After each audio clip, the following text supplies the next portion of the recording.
Bonjour et bienvenue au podcast, que vous soyez abonné Patreon, que vous regardiez sur YouTube, que vous écoutiez sur votre plateforme de balado-diffusion préférée ou encore que vous soyez à l'écoute de la station CIAX 98.3 FM. Patrick Lajeunesse au micro. Cette semaine, j'ai la chance de recevoir Michel Ménard. Il est psychologue de formation, moine zen et co-responsable du Mukshu Zen Dojo de l'Association Zen de Montréal. Également avec nous pour cette rencontre, Richard Goulet, 5e dan de Kendo, art martial qu'il enseigne depuis plus de 35 ans. Il enseigne également le Kenjutsu et l'Aijutsu. Lui aussi est ordonné moine zen, puis Richard est propriétaire de la boutique Le 63 à Montréal. Messieurs, bonsoir. Bonsoir, Patrick. Salut, Patrick. Comment ça va? Comment s'est passée la journée? Vous arrivez comment, là, dans notre rencontre? Je viens de finir de souper. J'ai passé une journée sur la peinture à la maison parce qu'une journée de congé pour moi, mais pas nécessairement de congé. Hein. OK. Plein de trucs à faire. Alors, c'est je viens ça. de me laver les mains, nettoyer mes pinceaux. J'ai mangé rapidement et voilà, je suis là. Heureux propriétaire d'une maison, c'est toujours de l'ouvrage. Toujours de quoi faire. Très bien, ouais. Puis toi, Michel? Pour ma part, j'ai fait un 18 trous de golf ce matin dans les Laurentides. Et en arrivant, j'avais un client en téléconférence. Et puis, j'ai soupé. J'ai pris contact un peu avec mon petit-fils qui commence la maternelle ces jours-ci. Et puis, il devient un écolier. Ouais, je l'ai appelé un écolier. Hein? C'est quelque chose, commencer son parcours scolaire en temps de... on est en pandémie quand même, mais il y a tellement plein de restrictions que... Puis on en a parlé au dernier podcast que j'ai fait avec Boucard Diouf puis Jeanne-Marie Rouguira, Jeanne-Marie, elle est pédagogue, puis on a parlé justement de tous les traumas que ça pouvait causer, sans qu'on s'en rende compte trop encore, mais qu'il va y avoir des backlash de ça dans les prochains mois et les prochaines années. Mais la socialisation est tellement importante que j'ai trouvé très touchant que sa mère... c'est le fils de mon fils et la mère du petit, mais malgré qu'elle a la fibrose kystique, a choisi de l'envoyer à l'école. Donc, il y a un certain risque pour elle, mais elle trouvait que les besoins de socialisation de Xavier étaient plus grands, plus importants, et que ça valait la peine, pour ces raisons-là, de prendre un certain risque. Oui, mais c'est quand même pas des choix évidents à faire, comme parents, comme famille. Oui, c'est ça. Dis donc, Michel, si j'ai bien entendu, tes grands-pères. Oui. Le temps passe donc vite. Oui, en effet, oui. Ça fait combien de temps, vous deux, que vous vous êtes pas vus, croisés ou parlé? Peut-être un an. Un an et demi. L'année passée, j'étais au dojo, là, il y a un an et demi à peu près, ouais. Oui, on avait fait une conférence pour accueillir des étudiants qui venaient avec un prof là, de l'université. C'était à peu près la dernière fois que je t'ai vu, ça. Ouais, c'est à peu près un an et demi ou quelque chose comme ça. Oui. Okay. Mais ça remonte aux années 80 qu'on se connaît parce qu'on a commencé peu de temps après la venue de Maître Deschimaru au Québec. Richard, tu étais là à ses tout débuts. Moi, je me suis joint peut-être... j'étais là à sa venue, mais je veux dire, le dojo existait déjà, tu en faisais partie. Ça, c'est une histoire, justement, quand je lisais un petit peu sur vos parcours, là, qui me fascinait, puis c'était une des raisons pourquoi je trouvais ça intéressant de vous réunir tous les deux, en fait, qu'on soit tous les trois, parce que, d'abord, pour les auditeurs, je peux peut-être mentionner le lien que j'ai avec chacun de vous. Richard, on s'est connus... Je pense que c'était autour de 1993-94, où je prenais des cours de kendo à l'Université de Montréal. J'en ai fait pendant 2 ans, puis j'ai découvert le kendo. Donc, avec Richard, j'ai été chanceux quand même, je suis tombé sur une meilleure. Fait que c'est resté... Je têteux un peu. mais c'est vrai, je veux dire, j'adore ton style, puis... c'est ça. Après ça, la vie a fait que j'en ai pas refait parce que j'ai quitté la région de Montréal puis qu'il n'y en avait pas. Puis quelques années, en fait, plusieurs années plus tard, là, j'ai recommencé tranquillement à Sherbrooke parce que là, il y avait des gens qui en faisaient. Puis là, l'année passée, j'ai cessé pour des raisons physiques, mais je veux m'y remettre, puis j'ai hâte que le confinement ou que les mesures nous permettent de le faire. Puis, mais là, pour l'instant, pour l'automne, ça va être du karaté parce qu'il y en a à Quaticook. Donc, du moment que moi que j'ai une pratique d'arts martiaux, je suis bien content. Donc, c'est ça, j'ai connu Richard à cette époque-là. Puis, c'est à travers le kendo que j'ai découvert la pratique du zen. Parce que, pour les gens qui ne savent pas c'est quoi le kendo, peut-être que tu peux nous l'expliquer un petit peu, Richard. En gros, c'est quoi cet art martial-là? Le kendo, c'est de l'escrime japonaise, là. C'est l'éditage des samouraïs. On pratique avec des sabres en bambou, avec des équipements de protection. Et voilà, c'est uniquement une escrime, finalement. Voilà. Puis c'est pour ça que j'ai sorti, vous avez derrière moi l'équipement là, qu'on voit un peu. Je voulais vous donner une idée de quoi ça a l'air parce que les gens connaissent peu, en tout cas à l'extérieur des grands centres, là, à l'extérieur de Montréal, Québec, les gens connaissent très peu le kendo quand j'en parle. C'est magnifique comme art martial. Puis voilà, c'est ça. À travers les cours, moi, ce qui m'a touché, c'est pas seulement que la pratique sportive, entre guillemets, c'était l'approche que tu avais, puis le temps qu'on prenait avant le cours, puis après le cours, pour être en césar, faire un petit temps de méditation qui était accompagné. Tu sais, étais devant, tu nous parlais, mais pas beaucoup, juste des petites indications. Ouais. Puis ça a été ma formation au Zen. Puis je vais t'en être reconnaissant toute ma vie parce que ça m'a servi, puis ça me sert encore aujourd'hui dans mon quotidien. Vraiment, vraiment, parce que on vit dans une époque où tout va très rapidement.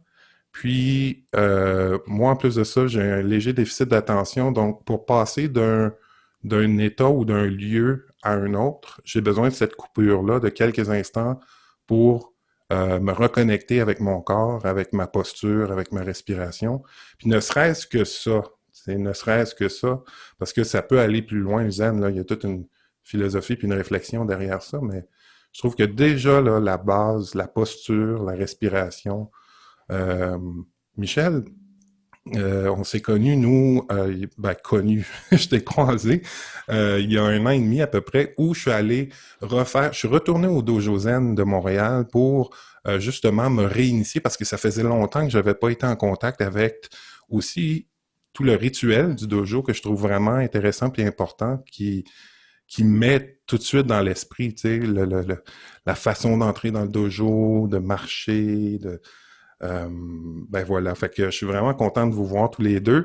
Vous vous êtes connus dans les années 80. Michel, toi, tu as fait des études en psychologie, donc tu es psychologue de formation. Qu'est-ce qui t'a amené à ça? C'était quoi le moteur à cette époque-là? Je sais pas, tu avais peut-être 18-19 ans quand tu t'es dit, c'est ça que je veux étudier.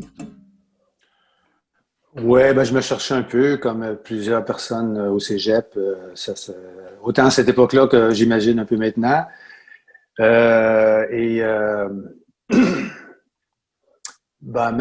à mes débuts comme psychologue, pas comme psychologue, mais dans mes études de psychologie, je suis allé sans trop savoir qu'est-ce qui me plairait, parce que c'est aussi un domaine assez vaste. Et c'est un peu un concours de circonstances qui fait que j'ai choisi la psychologie clinique, la psychologie avec les adultes, disons. Là, j'ai travaillé beaucoup en CLSC, tout ça. Mais enfin, c'est un peu des hasards de parcours qui fait qu'on... Ah ouais. On apprend, on se découvre en marchant, finalement. Oui. Tout n'est pas... Oui, c'est ça, OK. Oui, parce qu'un hasard ou un concours de circonstances sur des études qui durent quand même 7-8 ans, faut vouloir quand même, tu sais, parce que je sais pas si c'était le cas à l'époque, mais aujourd'hui, pour pouvoir pratiquer, ça prend moins de maîtrise, là. Ah non, un doctorat maintenant depuis 2006, là, mais à l'époque, c'était plutôt 4 ans, un bac de 3 ans, une maîtrise qui pouvait durer un an et demi, disons, en moyenne, là. Ouais. 1 an et demi, 2 ans, avec la thèse, tout ça, mais aujourd'hui, c'est plus long. C'est plus comme dans le 7 ans, dans ces eaux-là. Là. Oui, oui. Puis non, mais avec le recul, quand on regarde le chemin qu'on a emprunté, là, on peut faire plus sens de ça a été quoi notre démarche, ça a été quoi. Pourquoi on a pu prendre ce chemin-là. Mais à l'époque, quand on s'amorce, quand on se lance, on ne sait pas toujours. Ouais, je comprends. Je comprends. Puis c'est le fun, ce regard-là aussi, parce que ces rencontres-là que j'essaie de créer, c'est un peu pour ça, justement, pour revoir notre parcours puis trouver le fil d'Ariane qu'il y a là-dedans, parce qu'il y en a toujours un. Des fois, il y en a plusieurs même. Puis c'est dans ces années-là où tu étudies que tu rencontres la pratique du zen. Est-ce que c'est en même temps que... C'est parce que la rencontre avec Maître Deshimaru, pour les gens qui le connaissent pas, est-ce qu'il y a un de vous deux qui voudrait nous dire un peu c'est qui Maître Deshimaru? Parce que si je me trompe pas, c'est lui qui a fait découvrir la pratique du zen en Amérique. Hein? Oui, ben, en deux mots, disons, Richard, tu feras compléter, là, mais en deux mots, il s'est installé, il est parti du Japon après la mort de son propre maître, Kodo Sawaki, pour venir prendre le transsibérien, arriver à Paris. Il parlait pas français, mais un anglais. Puis, rapidement, les gens sont venus auprès de lui en 68. Il y avait une nouvelle génération qui aspirait à faire une recherche autre que celle de l'époque. Il répondait tout à fait à ce que les gens cherchaient. Alors, ça l'a grossi. Et puis, donc, il y a eu disons, pour appeler une mission, on fait référence à sa mission, c'est-à-dire que les gens sont venus, il y a plusieurs dojos, groupes qui se sont installés, surtout en Europe. On a eu la chance qu'ils viennent au Canada, à Montréal, et particulièrement même dans les mêmes lieux où le dojo où tu es venu, Patrick. Il est venu dans ce centre Zen en 1980. Il est décédé en 82. Alors, ça fait aujourd'hui 40 ans, d'ailleurs, Mondou, au début novembre, c'est venu. Alors, pour nous, c'est une année assez marquante aussi, ces 40 ans-là. Les racines du zen sont jeunes en Amérique, en Europe, mais elles sont toutes là quand même. Puis d'un héritage quand même très, très riche. Puis je savais pas ça que... donc, dans le fond, là, sa pédagogie, si je peux dire, de faire connaître le zen, ça a quand même été court là, avant son décès. Là. Ça n'a pas été 15 ans. Là. Je sais qu'on parle de quelques années où là, il a décidé qu'il allait enseigner. Oui, 15 ans en fait. Mais il y avait toute je dirais, la maturité de sa pratique. Et il écrivait des livres la nuit où il dormait peu. Il n'y a eu aucune économie de lui-même, de sa santé. C'est ce qui fait qu'il est mort jeune aussi. Et puis, il a laissé derrière lui plusieurs pratiquants, plusieurs disciples.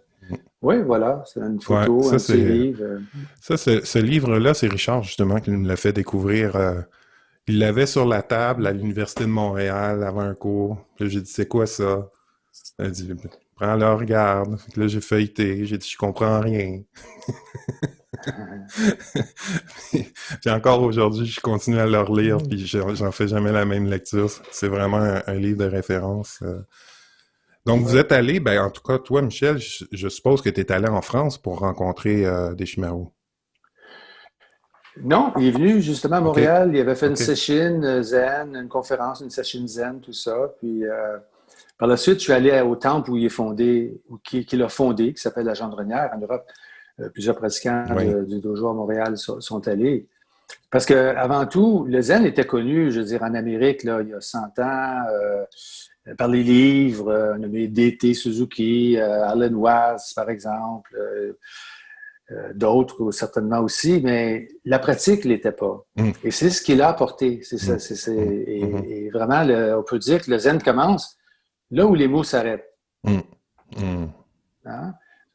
C'est utile aussi, bien sûr, d'avoir des connaissances, de pouvoir comprendre ce qui se passe quand on pratique, mais essentiellement, l'expérience est vraiment au-delà des mots. C'est pour ça que je pense qu'il y a deux... Richard, tu peux peut-être nous en parler. Si je ne me trompe pas, il y a deux écoles du zen. Il y a le Soto Et et oui, il y a l'école Rinzai, mais Rinzai. l'école Soto est la plus développée en ce moment là, au Japon.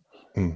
L'école Rinzai existait avant, le Soto, bien entendu. Puis l'école Soto a été fondée par Maître Dogen, OK, oui, oui. qui lui se posait énormément de questions, dont il est parti en Chine à la source. Puis bon, il a eu son Satori. D'ailleurs, il y a un film sur YouTube qui s'appelle Oui. Zen, exactement sur l'histoire de Maître Dogen et son voyage en Chine, dont il est revenu et il faut qu'il se cache parce qu'on veut brûler son temple et tout, parce que pour lui, le zen, c'était simplement s'asseoir sans but.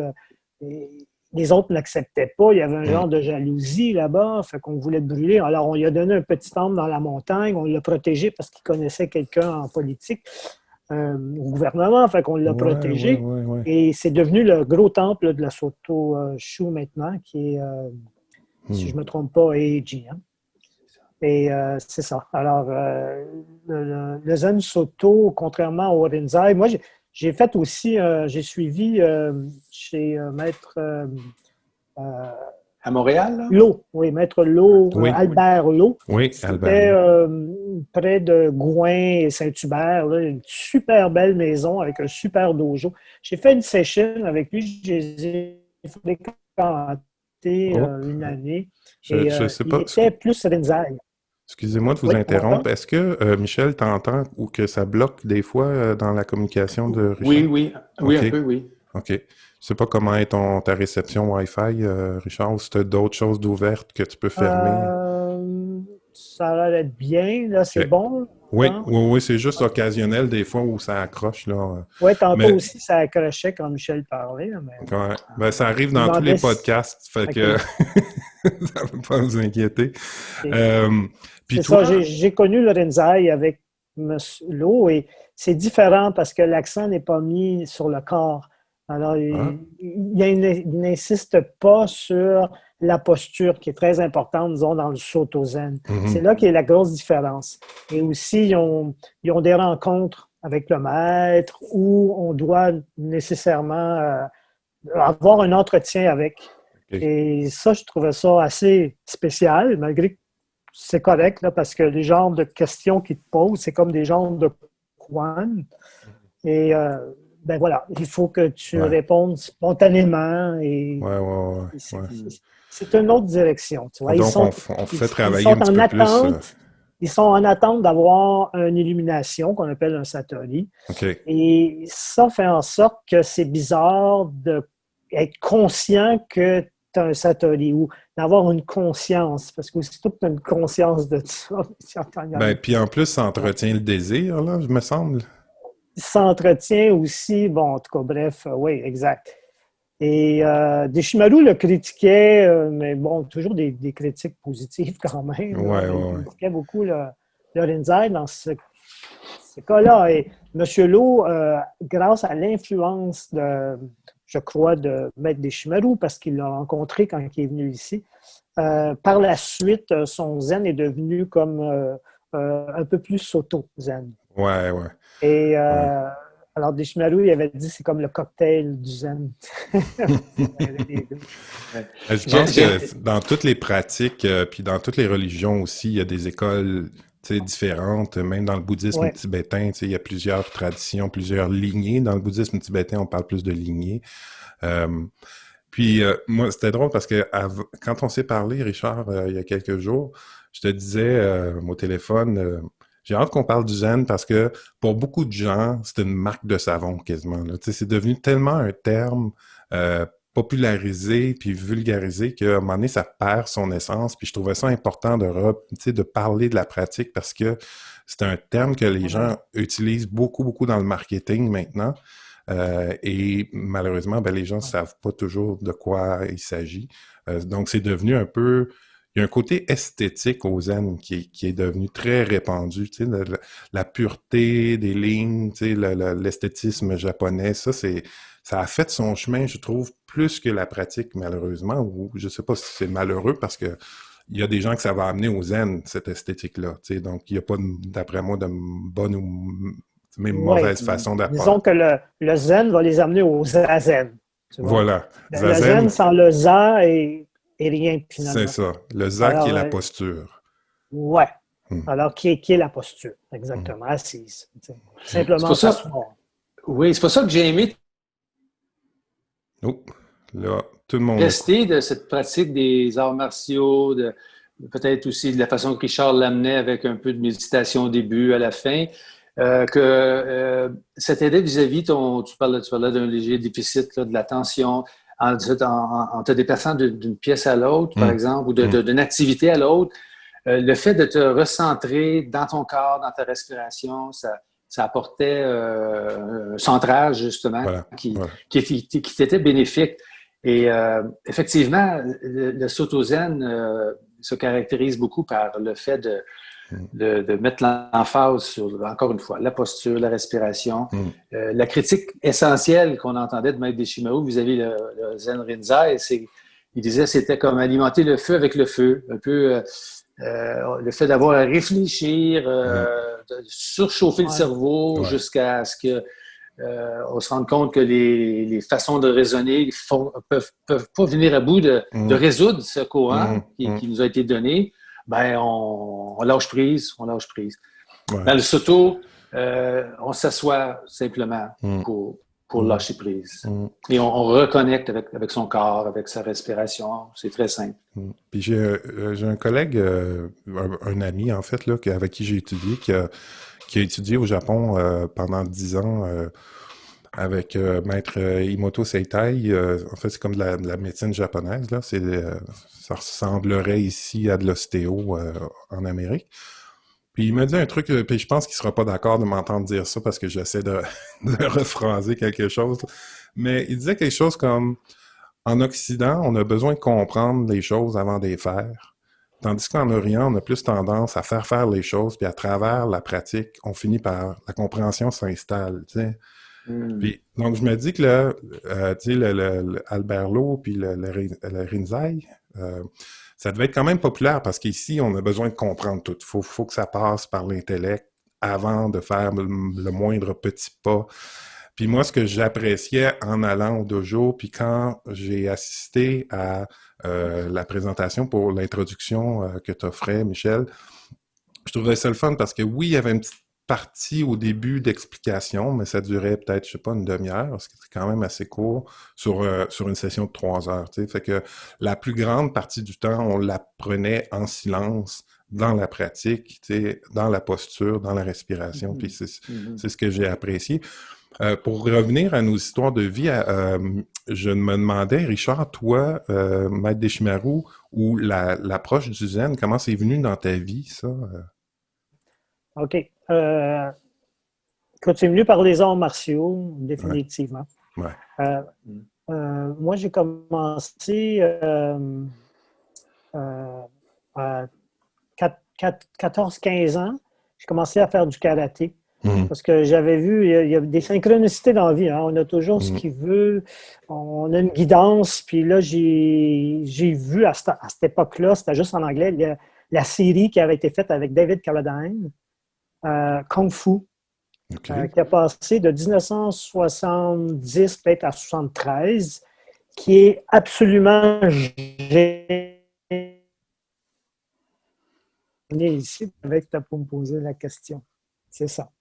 Alors, si jamais vous tapez ça, vous allez voir l'enseignement bouddhiste qui est là-dedans, c'est absolument incroyable. Je me demande même à cette époque-là qui a écrit ça, parce que vraiment, c'est génial.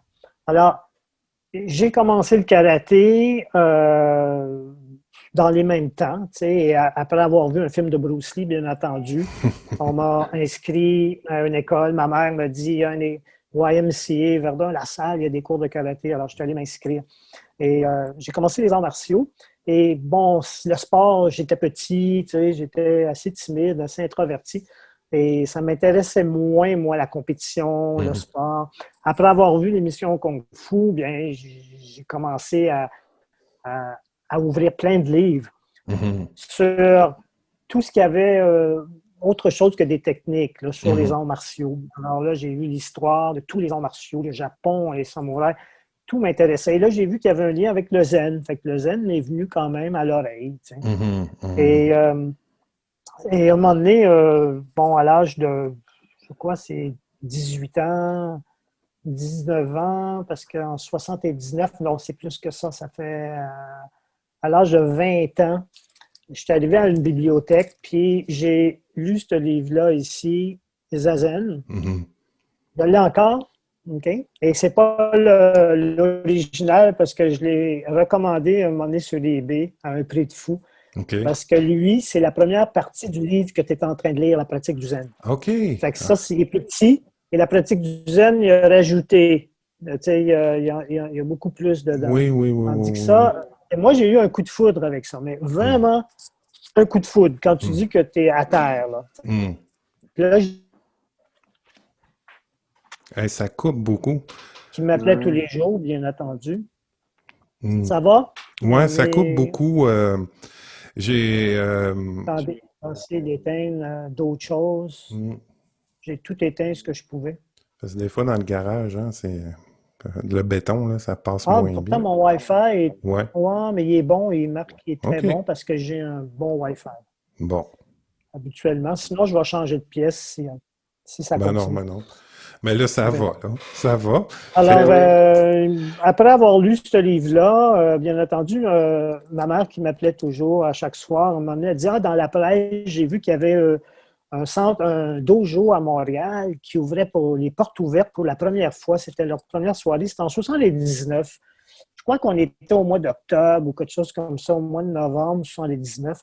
Alors, j'avais le coup de foudre. Je me suis rendu là avant tout le monde, avant l'ouverture. Alors, quand j'étais arrivé, il a ouvert la clé, j'étais déjà assis devant la porte, attendre pour mon introduction. Alors, j'ai commencé en 79 et j'étais complètement ébloui, mais j'ai manqué la venue de Maître Deshimaru pour des raisons que ça sera trop long à expliquer. Et tout de suite après, j'ai acheté un billet d'avion pour faire une session de printemps en 82. Et 2 semaines avant ma session de printemps, il est décédé. Alors, je suis allé quand même et j'ai eu la chance de vivre l'expérience des cérémonies funéraires de Maître Deshimaru, où il y avait au moins une centaine de maîtres zen du Japon qui sont venus lui porter les derniers hommages. Alors, c'était ça un peu mon histoire. Après ça, j'ai resté au Dojo Zen et jusque dans les années 90 à peu près. Ensuite de ça, j'ai quitté. Je suis revenu pour 3 ans en 98. Et j'ai encore dirigé les Zazen et dernièrement, je suis retourné aussi pour quelques années. Ah oui. Alors voilà, c'est assez... mon parcours c'est une belle histoire. C'est une belle histoire. C'est un peu dommage pour Maître Deshimaru, mais en même temps, de vivre ces cérémonies-là, parce que c'était quand même... Ah oui, moi, ça m'a marqué, tu vois. Ça m'a énormément marqué parce que j'ai pu m'entretenir avec quelques vieux sensei, vieux maîtres japonais zen, après les zazen, bien entendu. Et ce qui m'a énormément marqué, c'est que même si on communiquait pas avec la même langue, parce qu'ils parlaient juste japonais, j'ai pu quand même communiquer. Et je ne sais pas comment, mais on a vraiment bien échangé. Et il y avait, à cette cérémonie-là, il y avait Ata Zenji, qui était la plus haute autorité du Zen Soto, qui était venu pour la cérémonie.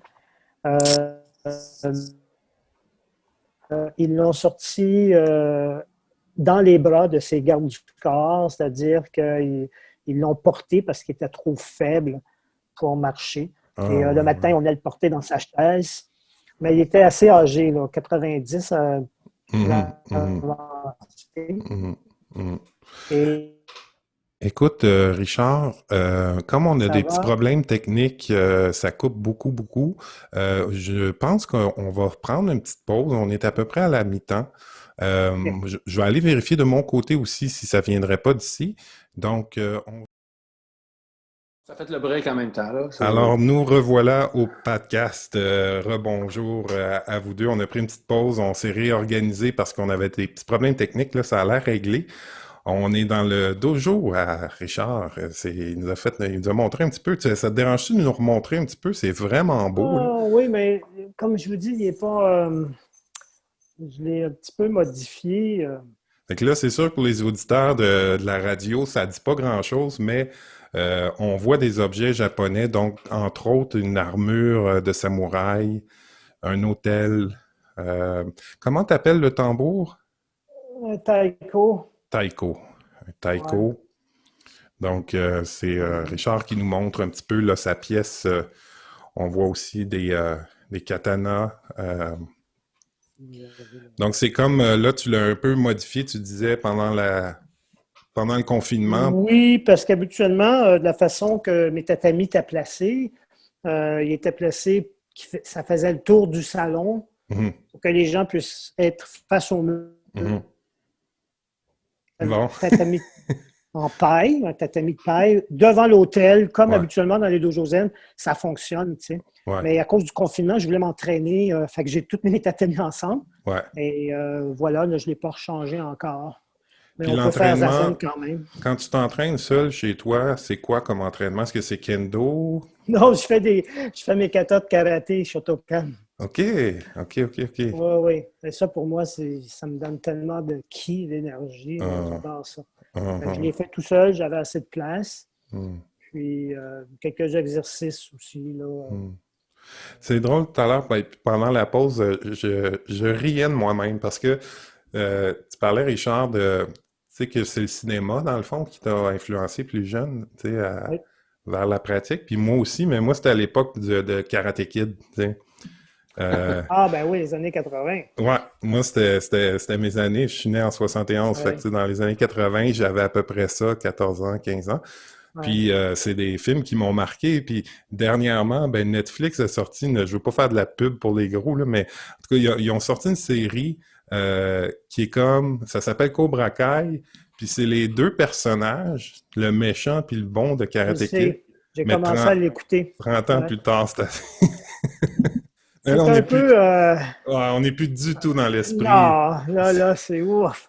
Ah ouais, non, c'est très commercialisé, là, tu sais, mais ça me Ouais. fait sourire, tu sais, parce que je me disais, ouais, mes références sont très américaines, là, mais tu sais, c'était ça qu'il y Ouais. avait, c'était ça qui était disponible, puis plus tard, moi, même si ça n'avait pas de lien avec la pratique zen, j'ai vu plus tard, c'était aussi à travers le cinéma, le film Le Petit Bouddha, Très bon. un très bon film, ouais, c'est ça Oui. qui était plus, qui parlait du bouddhisme tibétain, mais tu sais, ça a été, moi aussi, le cinéma, là, beaucoup qui a influencé mes... Fait que, tu sais, on parlait au début de l'esthétisme versus la pratique, mais l'esthétique peut amener à la pratique, tu sais, dans ces cas-là, tu sais, dans le cinéma, il y a quelque chose de très esthétique, là, tu sais, qui est visuel, qui vient marquer, tu sais, qui vient marquer l'esprit. Moi, je vous ai parlé de la série Kung Fu tantôt, mais il Oui. faut absolument que je souligne un film qui a bousculé ma vie puis qui a fait en sorte que j'ai lâché, moi, le cégep 2 semaines avant de terminer. Oh! À cause qu'en cinéma, on m'a fait visionner ce film et c'est considéré comme des 10 chefs-d'œuvre cinématographiques de l'histoire du cinéma. OK. Et c'est El Topo de Jodorowsky. OK. Alors, si jamais vous tombez là-dessus, écoutez ça. Et moi, quand j'ai vu ça, je suis tombé à terre complètement. Puis je me suis dit, dans la vie, je ne veux pas avoir de diplôme, ça ne m'intéresse pas. Je veux suivre ma guidance et faire ce que j'aime. Et là, je suis parti et voilà. Et tout a déboulé après. Quand on suit une mission, on a une guidance qu'on suit, tout arrive. Et je voulais être professeur d'arts martiaux, je l'ai été malgré moi. Tu sais. J'ai travaillé chez Jucado, Ah oui, grosse école. d'arts martiaux, tu sais, Ouais. parce que ça me tentait à un moment donné, j'avais pensé, wow, ça serait cool. Et alors, ma vie était basée là-dessus et après avoir vu El Topo. Et ça, ben, je vais regarder ça. De Ah oui, Jodorowsky, El Topo, mais El Jodorowsky. Topo, c'est comme un titre espagnol, là. Oui. OK. Regardez ce film. OK. Oui, je l'ai vu moi aussi, Richard. Oui? Ça répondait beaucoup, peut-être à l'époque, il y avait une grande curiosité intellectuelle, ça devait répondre à ça. Il a fait un ou deux autres films, ce réalisateur aussi, qui oui, un peu du même acabit, là, tu sais. T'en avais là, plein la vue, Oui. plein la tête. Très violent, beaucoup de sang, mais d'une façon apportée, mais très spirituelle. Le topo, c'est une quête, hein? La recherche de la vérité. Hein? Il doit tuer des grands maîtres dans le désert, puis il s'en va. C'est un Billy the Kid à une autre époque. Là, il rencontre des maîtres qui donnent une leçon à chaque fois. Puis à la fin, il s'en va dans une caverne, il fait zazen pendant des années avant de ressortir comme mendiant. Mais il faut voir ce film. Alors moi, ça me fait lâcher le cégep, ça m'a dirigé directement sur ce que je voulais faire, parce que j'étais en sciences humaines, moi, au cégep. Est-ce que tu étais au Vieux-Montréal? J'ai pas besoin. Ah non, je pense Non, que j'étais à André Laurando, André à Laurando. la salle. Parce que je suis quelqu'un de Verdun. Oui, OK. C'est un beau coin. Hein, c'est un des derniers endroits où j'ai vécu à Montréal. C'était pas Ville-la-Salle, mais pas loin. Ville-et-Mort, c'était le quartier plus pauvre de ce coin-là, dans lequel j'ai habité. Puis là, ton image a figé. Ah, voilà. Te revoilà. Ça coupe encore, mais pourtant, là, mon Wi-Fi était au max. Ben, ça peut être de mon côté. J'ai aucune idée. C'est pas grave. Ah, l'informatique. C'est mystérieux. Ouais, puis j'ai hâte de ces rencontres-là, de les faire en personne. Je pense que ça va être pas mal moins compliqué à ce niveau-là. Ouais. Puis il y a Michel aussi qui me disait au retour de la pause qu'il avait eu comme une réflexion pendant la pause sur son parcours puis sur le moteur de départ. Puis, vous parlez disons, de cinéma qui apporte des nouvelles idées, qui apporte des nouvelles découvertes, des nouvelles façons de voir la vie, notre vie, qui peut nous transformer notre vie, notre chemin de vie. À travers les études dans les années 70 en psychologie, il y avait quand même pas mal d'influences qui commençaient qui arrivaient de la côte est, de la côte ouest plutôt américaine, des influences asiatiques justement, et le zen en faisait partie, qui a pu influencer des thérapies comme la gestalt thérapie, l'emphase sur le ici et maintenant, tout ça. Alors, il y avait dans mes études cette curiosité-là qui me portait vers une certaine recherche. Et puis, c'est à la fin de mes études, tout de suite après la maîtrise, j'avais beaucoup de données de ce côté-là, une espèce de suremphase intellectuelle. Alors là, avant d'aller travailler, c'est-à-dire que j'avais travaillé pendant la rédaction de la maîtrise, mais tout de suite après, je suis parti avec ma copine de l'époque. C'était un voyage, dans le fond, d'une année, de bassin de la Méditerranée, tout ça. Mais c'était un voyage à la fois extérieur, mais intérieur, parce qu'on avait dans le sac à dos beaucoup de livres, justement, d'auteurs dont j'ai nommé tantôt, où on parlait du zen. Parce que déjà, les lectures m'avaient complètement capté. Il y avait dans la façon dont il parlait du zen quelque chose, une réponse à une quête, justement. Et puis le modèle d'un maître zen qui, lui, est à la fois très éveillé spirituellement, bien sûr, mais aussi, c'est quelqu'un qui va dans la rue, qui va dans les tavernes, qui va là où sont les gens, il n'y a pas de différence là, entre ce qu'il y a de plus entre le matériel finalement et le spirituel. Et donc c'était là un modèle très inspirant.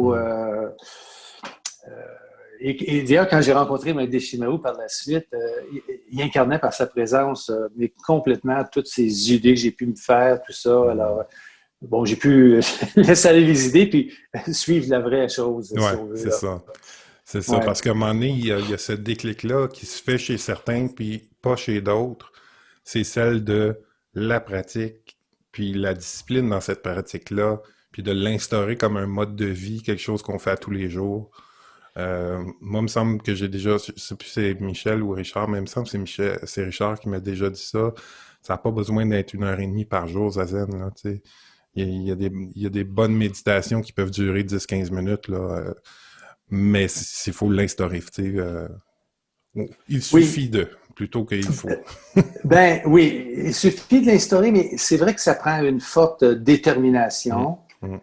Je raconte souvent à ceux et celles qui viennent au centre, notre dojo à Montréal, que dans les écriteaux à l'entrée des temples, ben, il n'y a pas que l'écriteau qui reflète cette chose-là, mais ce qui est Oups. de la vie et de la mort peuvent entrer ici. Alors, Excuse-moi, Michel, ça a coupé. Tu veux-tu répéter ce que... ah oui, seuls ceux qui sont concernés par la grande question de la vie et de la mort peuvent entrer dans le temple. Hein? Parce qu'à la fin, toutes nos intentions personnelles suffisent pas pour maintenir une pratique sur un certain nombre d'années, pour qu'elle fasse partie complètement de notre vie. Ça prend des raisons qu'on ne sait pas trop. On sait pas trop. Dans le Zen, on appelle ça Bodaishin, l'esprit d'éveil, l'esprit qu'on doit protéger, l'esprit qui nous fait, qu'est-ce qui nous fait nous tourner vers la voie, vers la pratique. Souvent, c'est des raisons dont on n'est même pas conscient nous-mêmes. Parce que même, qu'est-ce qui fait que moi, à l'université, j'ai pu avoir cet intérêt, d'autres pas du tout. Certaines personnes voyaient Maître Deshimaru et puis, bon, voulaient pas du tout s'en approcher, par exemple. Tu sais. Alors, c'est des raisons qui peuvent avoir... On ne sait pas trop. On ne sait pas trop. On puise dans notre enfance. Déjà, j'avais une certaine aspiration pour peut-être... c'est pas quelque chose de... Une recherche spirituelle, de quelque sorte. En quelque sorte. Ouais, je comprends. Mais moi, je pense que ça... En tout cas, dans ma propre vie, c'est vers l'âge de... Je dirais 12 ans que c'est arrivé où il y a eu cette espèce de pré-éveil ou d'appel ou d'inspiration à cette recherche-là, puis aussi ben, les questions existentielles qui commencent à s'installer avec l'adolescence aussi, là, tu sais, puis là, à un moment donné, ben, on veut des réponses, mais j'ai pas vraiment trouvé de réponse, mais je continue à chercher, par exemple. Ah oui, mais on cherche quelque chose qui, par exemple, on regarde c'était vrai dans les années 70, c'est encore plus vrai maintenant. Le drame pour nous, les humains, de ne pas pouvoir s'occuper mieux de notre planète que ça. Vraiment, c'est comme si dans notre cerveau, on n'a pas la capacité d'être conséquent de nos actions. Et c'est un grand drame pour l'humanité et pour chacun. Et pour plusieurs, ça nous habite au plus profond de notre être. Quoi faire avec ça? Ouais. Alors, on cherche un sentier, on cherche un chemin qui va être différent. Moi, par exemple, j'ai une raison très personnelle. J'ai vu la façon dont mon père, qui était un homme d'affaires, si on veut, la façon qu'il vivait, et à 43 ans, s'est retrouvé avec 4 pontages. Alors, il ne savait d'aucune façon comment... Il était dans l'avoir, il était dans l'avidité, dans le fait dans la compétition, et il a payé le prix. Il ne savait pas, lui, gérer son stress. Alors moi, j'ai investi ailleurs, j'ai investi dans comment être en meilleur équilibre avec soi-même, ainsi de suite. Alors, c'est des raisons, des fois, comme ça, hein, qui fait que ça marque quelque chose. Ouais. Puis tu parlais du faire. C'est parce que je pensais à Richard dans ta pratique du kendo. Tu sais, enfin, on parlait de compétition, là, c'est ça, ça me revient. Le mot compétition, dans les arts martiaux, il est utilisé comme une... Tu sais, les arts martiaux, ça peut être fait comme une pratique sportive, là où il y a des compétitions. Puis tu l'as dit, Richard, c'est pas l'aspect des arts martiaux qui t'intéressait.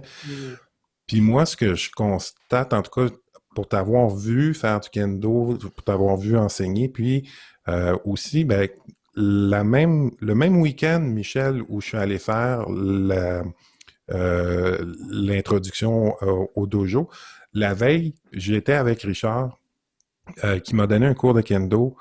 Ça a été magique, j'ai adoré ça. C'était simple, c'était les bases vraiment qui me montraient, parce qu'à l'époque, j'avais le souhait peut-être d'avoir quelques personnes à Quaticook avec qui faire du kendo, puis leur donner des petites bases d'introduction. Tu sais, c'était de façon bien humble, là, en sachant très bien que j'avais pas les qualifications pour être un prof de kendo, mais sais, au moins pour donner le goût aux gens, puis éventuellement, ben, que ces gens-là y aient à Sherbrooke ou à Montréal. Finalement, ben, c'est difficile, hein, parce que le kendo, ben, ça prend de l'équipement, puis c'est pas connu beaucoup ici, tu sais, fait que ça a plus ou moins fonctionné. Mais tout ça pour dire que quand je regarde la façon dont Richard fait des arts martiaux, je le sens, le zen, là-dedans. Tu sais, elle est là, cette présence-là, qui est pas compétitive, il y a une forme de méditation en mouvement, tu sais, dans la façon de faire des arts martiaux, tu sais.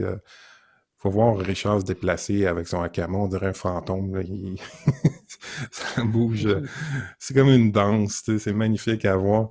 Puis, fait que c'est ça, je me demandais, Richard, toi, est-ce que tu penses, quelle dose des arts martiaux il y a dans ton zen, puis quelle dose de zen il y a dans tes arts martiaux? Je dirais les deux se complètent complètement. Là, je ne peux pas dire qu'il y a une dose. Parce que l'art martial,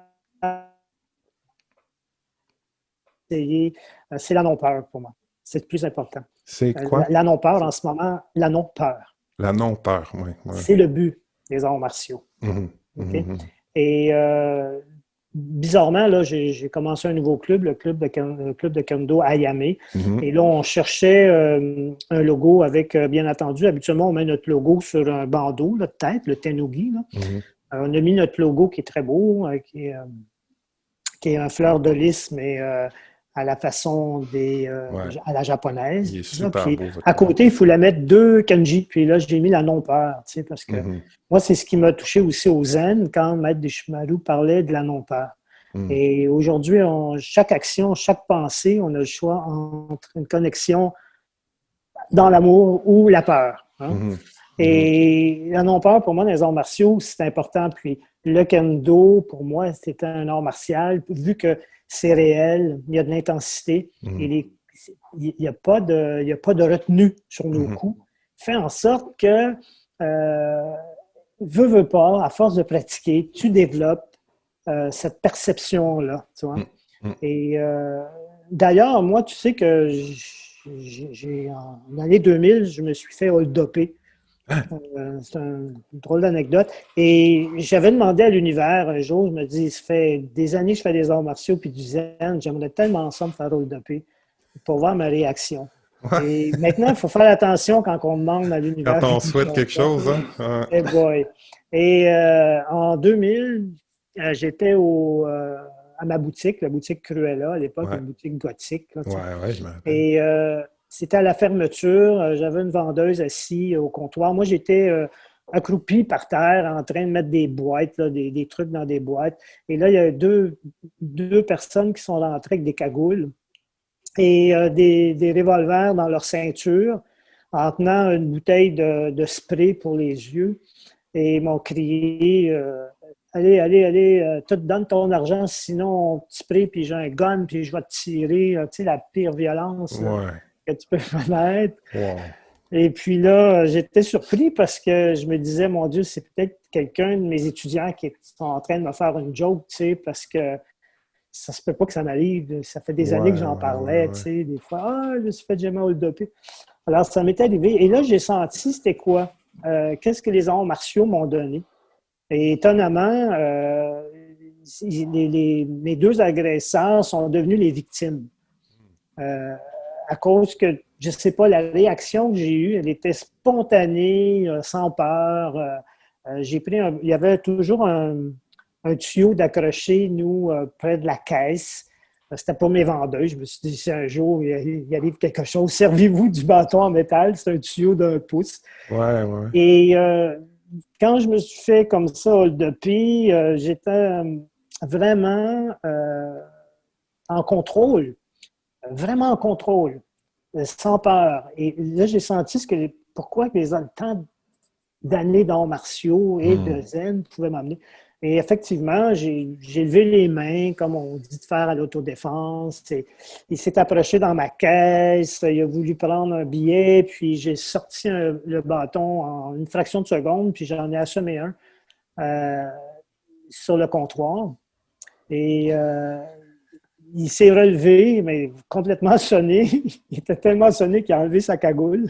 Ils ont enlevé leur cagoule. Ils sont partis en courant et j'ai couru après, jusqu'à temps que la cavalerie de la ville de Montréal arrive. Là, il y avait de la police partout. Et puis, c'est toute une histoire, mais finalement, les policiers m'ont dit combien ils t'ont volé. Tu sais, moi, j'ai dit, il m'a rien volé, il n'y a pas eu le temps. Il m'a dit, oh, vous êtes mauvais, monsieur. J'ai dit, ben, écoutez, j'ai réagi, c'est une réaction normale, mais j'ai pas eu c'est les jambes molles ou quoi que ce soit parce que les arts martiaux nous entraînent énormément. Alors, j'ai compris à ce moment-là, tu sais, que, OK, tu vois, cette confiance-là. Et un peu avant aussi, j'ai été témoin d'un meurtre au premier degré. Alors, avec un 38 Magnum en arrière de la tête, tout ça sur le plateau. Et j'étais le premier à appeler la police, c'était bien entendu, le premier à gérer un peu la situation parce que c'était dangereux, c'était en pleine rue, il était deux, ils ont tiré quelqu'un derrière de la tête. Alors, wow! Tabarnouche, j'ai arrêté quelqu'un, dit cachez-vous, j'allais appeler la police est arrivée. Et j'ai témoigné en cours pour les deux parce qu'ils ont attrapé. Alors, c'est toute une histoire. Encore là, je me suis posé la question, tu sais, comment se fait que ça m'arrive? Parce que, bien entendu, j'ai comme mon esprit avait une demande à ce qui arrive. J'ai toujours voulu être policier, moi. Vous saviez, quand j'étais plus jeune, c'est la seule affaire que je voulais faire policier. Je me suis dit, je ne sais pas pourquoi. Maintenant, je suis content de ne pas l'être. Mais j'étais trop petit, alors je n'ai pas passé mes tests. Il me manquait un pouce. Alors même policier, là, tu me surprends vraiment. Là. Oui, on ne sait pas d'où ça vient. Je ne sais pas pourquoi. Peut-être parce que pour la justice, pour aider les gens, les policiers rentrent dans la police avec ces notions-là de vouloir aider, puis ils s'aperçoivent après 4-5 ans que ça n'a pas d'allure. Tu sais. Il y a peut-être le côté, c'est ça, tu sais, super-héros. Est-ce que ça, tu sais, parce que quand même, Michel, tu es psychologue, Richard, tu as utilisé le zen, tu as pratiqué le zen puis les arts martiaux, mais tu sais, tu parles de la police. Est-ce qu'il y a une part de nous là-dedans qui veut sauver le monde? Tu sais, dans notre démarche, il y avait tout ça chez vous, plus jeune, tu sais, ça va pas bien, je vais essayer de faire quelque chose pour que le monde soit un meilleur monde, puis tu sais. Moi, oui. Côté super-héros, là, tu sais, là, Toujours aider le plus faible et toujours aider ce que je peux faire en tant que ça. Je vais le faire. Moi, je compléterai en disant que je pense que les souffrances dont on peut être témoin, nos propres souffrances, c'est ce qui contribue le plus à ce qu'on ait besoin de faire quelque chose à ce sujet-là. Ça amène vers l'éveil, notamment. Ça amène au dépassement de soi. Les gens qui en arrachent dans leur vie à un certain niveau, là, ce qu'on pourrait appeler souffrance, ils vont se dépasser d'une certaine façon. On le voit aussi même les immigrants qui arrivent ici, peut-être ils n'ont rien. Les enfants de cette génération-là, ils comprennent quelque chose de la souffrance de leurs parents. C'est souvent eux qui vont réussir, qui vont aller très loin dans l'intégration à la société d'accueil, qui vont... ils vont avoir ça comme mission pour eux, eux-mêmes, mais donc chacun trouve un chemin à travers ça, mais je pense ça nourrit beaucoup, de souffrance. Puis aujourd'hui, Michel, est-ce que tu pratiques toujours? Est-ce que tu as encore des clients? Parce que tu disais en entrée de rencontre que tu avais eu une rencontre ce soir. Donc, est-ce que tu fais de la pratique privée comme... Oui, je suis comme à la pré-retraite, si on veut. Là, je fais une journée et demie, encore en pratique privée. Là, Puis est-ce que ça te nourrit encore, ça? J'imagine. Beaucoup, parce qu'on entre dans l'intimité des gens. C'est un grand exercice d'humanité. C'est un grand privilège d'avoir accès aussi. Les gens, je veux dire, ils sont là ils ont confiance, là, je veux dire, à un psychologue. Donc, ils livrent leur vie c'est très riche, là. C'est comme, c'est mieux qu'une série télévisée, là. Non, mais avoir la chance c'est ça, d'essayer humblement d'aider les gens, Ouais. c'est un privilège, ouais. Ouais, Mm. ouais, c'est intéressant de continuer. Puis De devoir arrêter pouvoir jouer dans au un an et golf dans les demi. Laurentides à travers ça, c'est pas... c'est le fun aussi, là. Ah, oui, oui, un autre type de détail. Un autre Ah, type d'exercice, c'est pas un art martial, mais Ben, pas loin, tout. hein? C'est très zen, en tout cas. ouais. Oui, oui, ben, c'est veut dire, c'est soi-même. C'est toujours un combat avec soi-même. C'est toujours. Ouais, Mm. Et Ah, ça rend très humble aussi parce que ouais. ouais, on manque plus souvent qu'on Mm. voudrait. ouais. Puis toi, Richard, tu continues à enseigner le kendo? Ouais, mais là, à cause du confinement, j'ai arrêté Mhm. pendant 5 mois quasiment. Là, mais Mhm. là, j'ai recommencé cette semaine, Mhm. puis ça fait du bien. Là, je ne peux pas m'arrêter. Là, Mhm. aussitôt que je m'arrête, je sens que physiquement, les bobos vont Ouais, sortir. ouais, ouais. Surtout à mon âge, là, ça commence. Mais il faut que je continue. Mm. Et c'est vraiment bien. Là. On ne fait pas encore des combats libres parce qu'on n'a pas le droit. Là, Ouais, on a toutes des ouais. Puis, je vous actions laisse... de la fédération. Fait qu'on porte des petits masques. Ah oui, oui, ah oui. Oui. Ah, Il faut porter des masques. dans le Maine? Oui, ça va venir, mais on ne met pas encore le même. Le même OK, va venir bientôt, mais on ne sait pas quand. Mais là, la fédération nous fait faire seulement des katas à deux, là, tu sais, OK, des formes. ouais, ouais. Et ben là, il y a des masques. Puis là, les gens travaillent dans un 3 mètres carrés à peu près avec entre des cônes. Là, ils peuvent enlever leur masque s'ils Ah, sont seuls. ouais. Tu sais, fait qu'il y a plein de recommandations comme ça. Là, fait que, mais Hmm. d'après moi, bientôt, on va pouvoir recommencer. Là. On attend que le gouvernement parle sur les sports de combat. Là, tu sais. Mhm. Mais Mhm. le kendo, il y a moins de danger parce que à cause du sable, du chinail, Ouais, on est déjà à 1 mètre. ouais, ben OK? oui. Et Les gens voient un peu, là, il n'y a pas c'est ça. il y a pas le tsuba dessus, là, mais ça ressemble à ça. Donc, c'est quand même, tu sais, si t'en mets un en face de l'autre, on est amplement dans le On 2 mètres. est à plus que 2 mètres, c'est Ouais, ça. ouais. Fait qu'on peut faire des exercices comme ça. Fait que j'ai hâte de Hmm. continuer. Là. Puis t'enseignes aussi le kenjutsu puis l'aijutsu. Tu peux nous dire un peu c'est quoi? Ouais, ben le Kenjutsu, j'ai commencé ça il y a à peu près 4-5 ans avec un de Mhm. mes amis qui, un jour, voulait faire un art martial. Puis, il a décidé de faire du Kenjutsu où j'enseignais le Kendo. Là. C'était à l'Académie martiale du Surrey. Ouais. Et un jour, je lui ai dit, quand tu vas l'enseigner, je vais être ton étudiant. Je vais y aller. OK. Et un jour, après 10 ans, il est devenu comme le professeur. Et j'ai fait une surprise. Un soir, je suis arrivé avec mon bokken. Et à cause de la formation de Kendo, bien entendu, c'est normal. Là, c'est un peu similaire. Mhm. Alors, j'ai appris plus rapidement. Donc, après 4 ans, je suis devenu comme le deuxième professeur à l'école de Kenjutsu. Le Kenjutsu est plus ancien que le Kendo. Le Kendo est plus moderne. Mhm. Le Kenjutsu est beaucoup plus ancien, dont les positions de corps sont différentes, les déplacements. Mhm. Mais c'est vraiment intéressant de faire les deux. Hein. Mhm. Ça nous Mhm. donne un autre aperçu de ce que le Kendo Mhm. peut faire. Mhm. Mhm. Parce que je m'en sers, moi, du Kenjutsu à travers le Kendo. Ben oui. Et je l'enseigne aussi, ce qui ne s'enseigne pas habituellement. Mhm. Mhm. C'est tous Mhm. une question de déplacement, Ah, finalement, qui fait la différence. si j'étais à Montréal, je serais dans tous ces cours-là, tu peux être sûr. Tu Oui, peux hein? être sûr. Mais quand même, je suis content qu'il y ait du karaté dans mon coin qui commence là, début octobre. C'est qu'on va voir aussi là, avec les consignes qu'est-ce que ça va donner. Sais-tu Puis, quelle sorte de karaté que c'est? Atawaza, c'est ça, C'est Atawaza? japonais, Oui, oui, puis... oui. Oui. Mais c'est ça, il me semble qu'il y a Ata puis Waza. Là, je vais me faire Ouais. taper ses doigts au mois d'octobre. Là. Le Sensei Bouchard va dire hey, tu dis n'importe quoi là. Mais je pense que c'est ça, Ata Waza. Mais il y a un autre mot, puis j'ai oublié c'était quoi là. Fait que, mais de toute façon, moi, l'idée, c'est de rester dans la voie des Bouddhos, tu sais, dans l'esprit aussi de la pratique, puis Ouais. tu sais, dans l'esprit du zen aussi. Et ils font moins au dojo, je pense, Mokusho.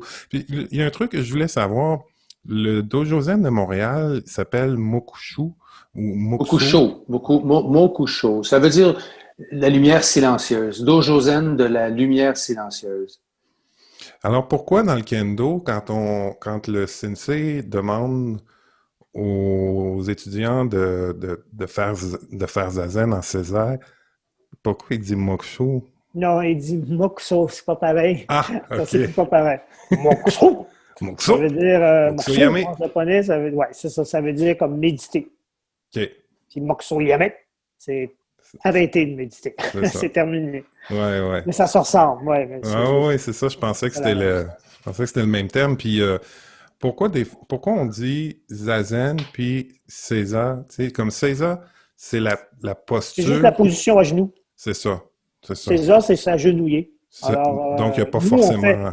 ouais, en kendo, dans les arts martiaux, on fait le zazen en seiza. Parce C'est ça. qu'on ne peut pas aller chercher un zafu puis 5-10 minutes le faire. Mhm. Alors là, je regarde les gens souffrir pendant 10 minutes. Et là, ben là, c'est ça. On s'habitue, hein? Les plus Ça- avancés, ça ne bouge pas. Ça Quand ça fait fait 5 tellement ans, mal. ils sont là, Ça- il n'y a plus personne qui bouge. Puis là, Ouais. les débutants, là, ça grimace. Là, Ouais. puis ils sont sur un plancher de bois en plus. Là, Ouais. tu sais. Ah ouais, sur un Mais tatami, il n'y a j'applique pas de beaucoup problème. la posture, tu sais, parce que Ouais. pour moi, la posture de Zazen, c'est Mm. la base de tous les arts martiaux. Hum, hum, hum. Je commence ça. J'ai dit là, vous faites Zazen pour 5 minutes. C'est la base, pas juste du kendo, mais de tous les arts martiaux. Mhm. Alors, il faut vraiment bien comprendre votre corps, comment le positionner, comment respirer, Hum, et bien entendu, l'attitude d'esprit aussi hum. au travers ça. Tu sais. Fait que j'ai pas beaucoup de temps parce que je peux pas prendre 15 minutes sur un plancher de bois. Mais des fois, ça m'arrive de leur faire 15-20 minutes. Hey, j'ai des souvenirs de ça, moi, à Oui, l'université. c'est ça. Mais parce que Ouais. moi, je suis bien, des fois, je pars, puis je Ah vois ouais. tout le temps aller, tu sais. Alors, Tu vois, tout le monde fait des petits gestes. tout le monde cligne de l'œil, ou les gens ouvrent l'œil pour regarder l'heure, tu sais, Ouais, ouais, sur l'horloge. ouais. Il est fou, et qu'est-ce qu'il est en train de faire? Il nous a oubliés. Des petites sueurs de douleur. C'est Ah ça. ouais. Mais pendant qu'ils le font, là, tu sais, là, c'est ça. Là, il faut répéter les points de la posture, Mhm. plus comment vraiment là, s'observer, tu sais, observer ses pensées. Mhm. C'est observer son mental qui est agité. Tu sais. Une fois qu'on recule de ce mental-là, ben, Mhm. c'est là qu'on le laisse aller. Tu sais. On peut Moi, lâcher prise. Tu sais. Fait que c'est un j'ai lâcher prise, c'est un Exact. entraînement au lâcher prise. Puis tu sais, tu as fait le geste, une espèce de recul.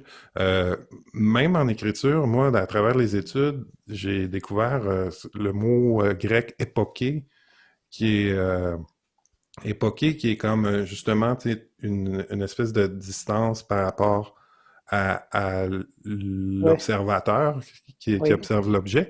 Puis même en écriture, on utilise ça en psychosociaux pour réécrire sur l'écriture. C'est-à-dire qu'il y a le moment où tu écris, puis il y a le moment où tu te relis, puis dans la relecture, il y a une nouvelle écriture qui s'installe. Tu sais.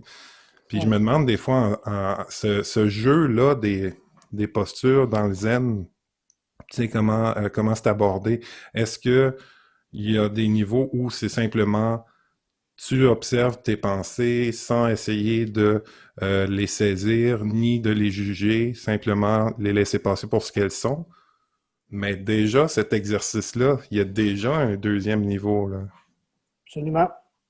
Et voilà, tu touches quelque chose de vraiment important du zazen, finalement. Tu sais. Et c'est ce qui devrait arriver tous les jours dans toute la vie, dans ton quotidien, tu vois. À chaque fois que tu as une action, soit de la parole ou des gestes, il faut l'observer. Et moi, je me dis toujours, on ne sait pas...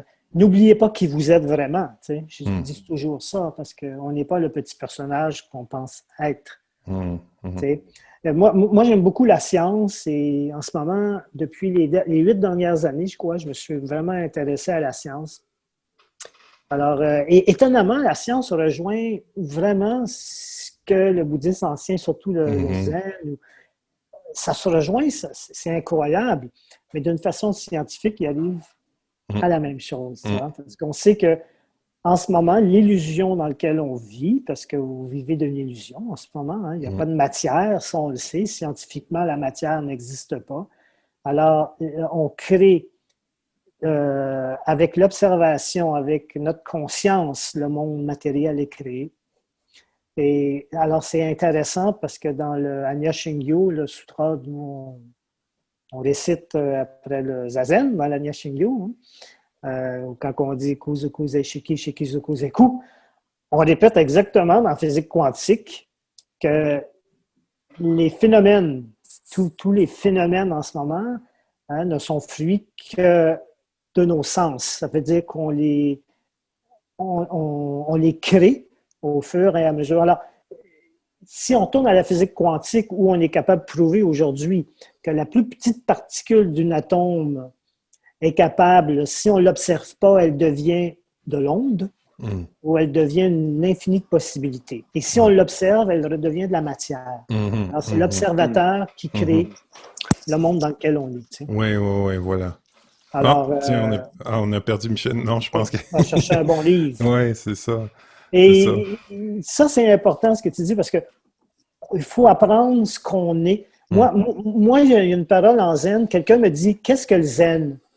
Alors, ce que j'aime dire aux gens maintenant, le zen, c'est le trait d'union entre le monde de la matière et le monde invisible, qui est la réalité. Autrement dit, entre l'irréel et le réel. Et l'irréel, c'est ce qu'on vit en ce moment. Et le monde réel est menacé. Alors, c'est un point de fun que tu as soulevé avec le recul. Ouais. Puis là, qu'est-ce qui se passe pour les... Michel, tu es allé nous chercher un livre? Un bon livre, Michel? Oui, mais je cherchais une citation, en fait, mais je ne pense pas que je vais arriver à la trouver, là, mais ça rejoignait beaucoup ce que Richard disait. C'est un très beau livre, le titre qui s'appelle Carlo Rovelli, L'ordre du temps. OK, oui. Et il explique comment même la plus une roche dure, la plus dure qui existe, c'est la physique, la chimie, même la biologie. On arrive à la conclusion que c'est simplement un amalgame de matière qui est en équilibre pour un certain temps, mais qui va redevenir poussière aussi. Les grandes lois de l'univers, Bouddha les a énumérées, c'est l'impermanence donc de toutes choses, que ce soit les montagnes, que ce soit nous-mêmes, tous les phénomènes, et bien sûr l'interdépendance. L'interdépendance, scientifiquement, on vient de le prouver. Ça n'y a pas longtemps avec le boson de Higgs. Alors, qu'est-ce qu'on a prouvé? Qu'il n'y a pas de vide. On est tous connectés. Et pourtant, les physiciens, depuis énormément d'années, pensaient qu'il y avait un vide. Il y avait comme un genre de compétition entre certains physiciens, mais là, on l'a pu le prouver. La polarité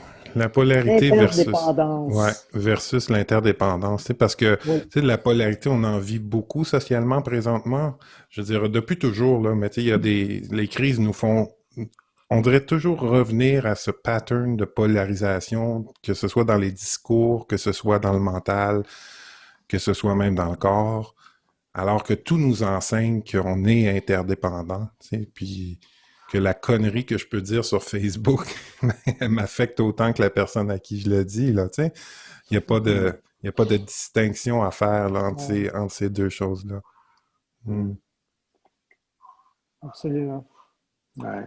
Puis là, les projets pour ce qui s'en vient, Richard, tu recommences le kendo.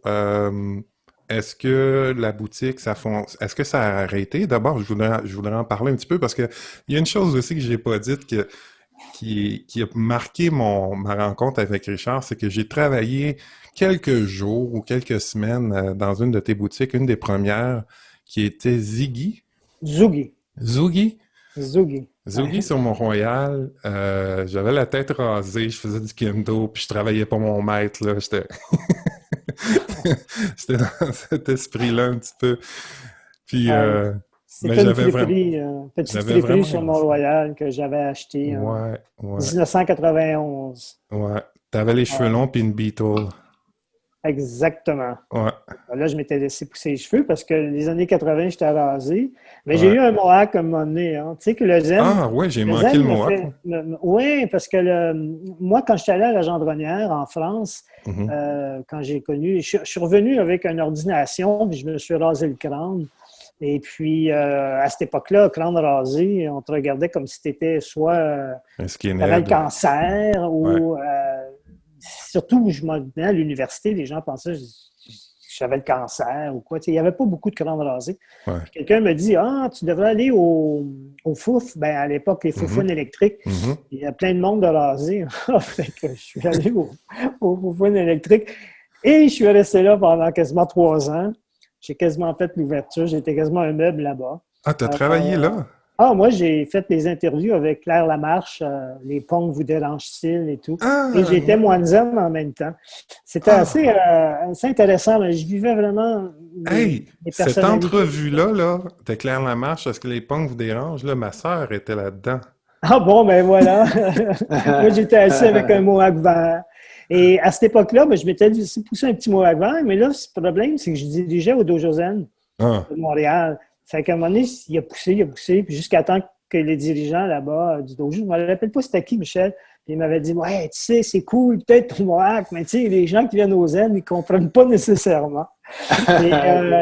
Et j'emmenais, parce qu'après ça, je m'en allais au Fofone électrique.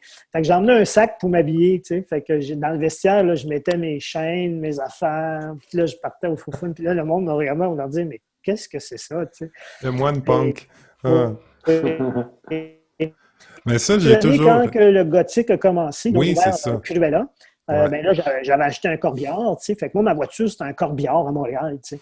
Un gros corbillard que j'avais tout fait finir à l'intérieur avec un cercueil en arrière en permanence et tout ça. Ah.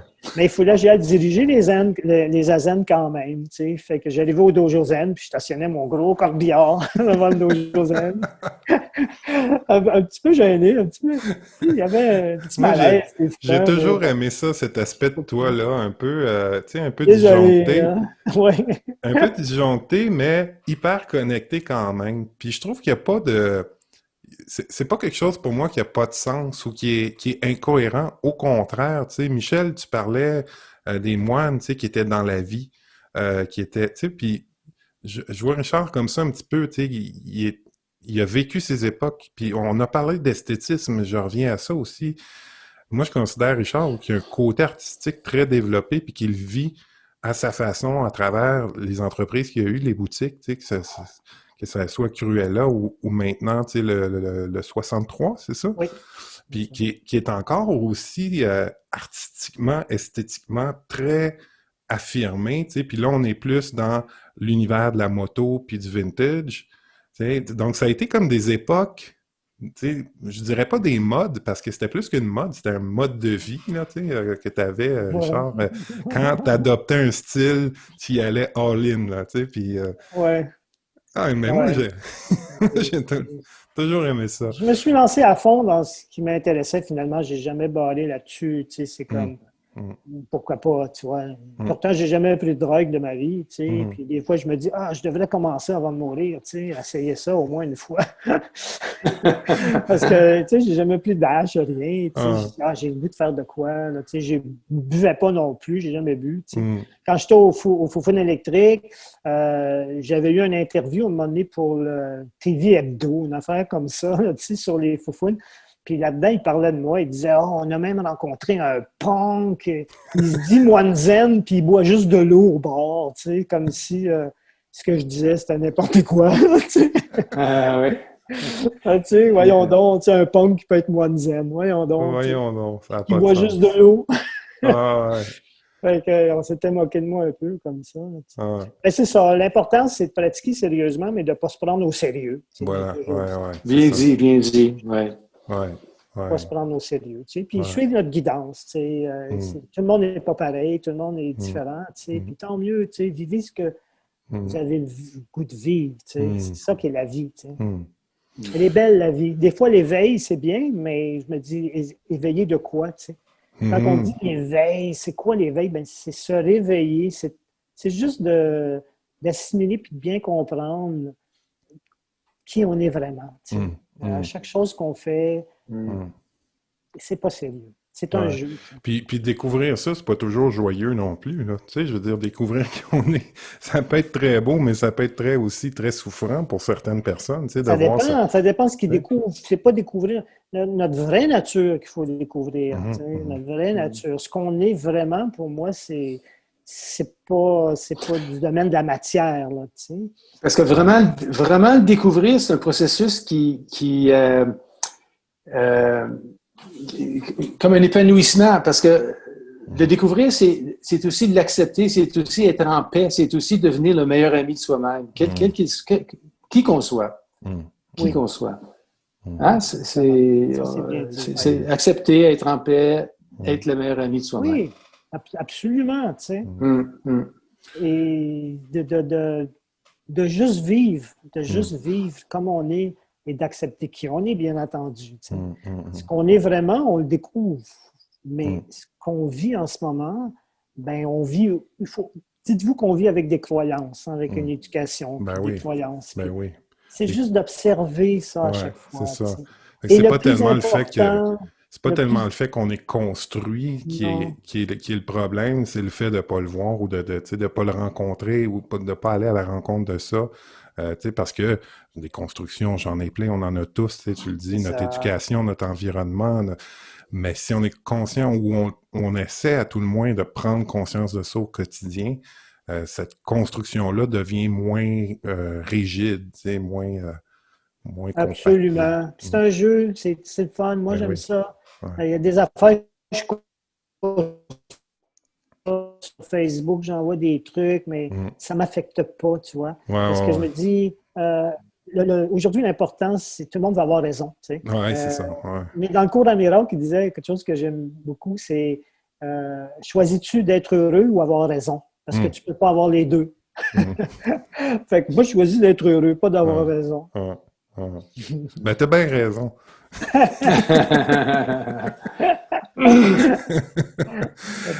Hey, messieurs, ben, je vous remercie. Écoutez, ça a été une belle rencontre. Michel, toi, les projets là, pour les prochaines semaines, les prochains mois, est-ce que le dojo la vie continue? Réouvert, Oui, bien sûr. Depuis le début juin, là, aussitôt qu'on a pu, on a réouvert. Maintenant, les gens s'inscrivent avec Doodle. Donc, ça veut dire qu'il y a un nombre limité de places. Bon, ça nous limite un peu.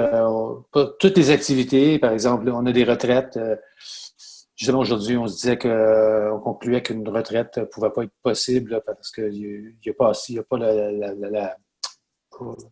de gens pour le faire. Mais on offre 10 périodes d'assises par semaine, 10 zazen par semaine, à partir d'aujourd'hui, justement.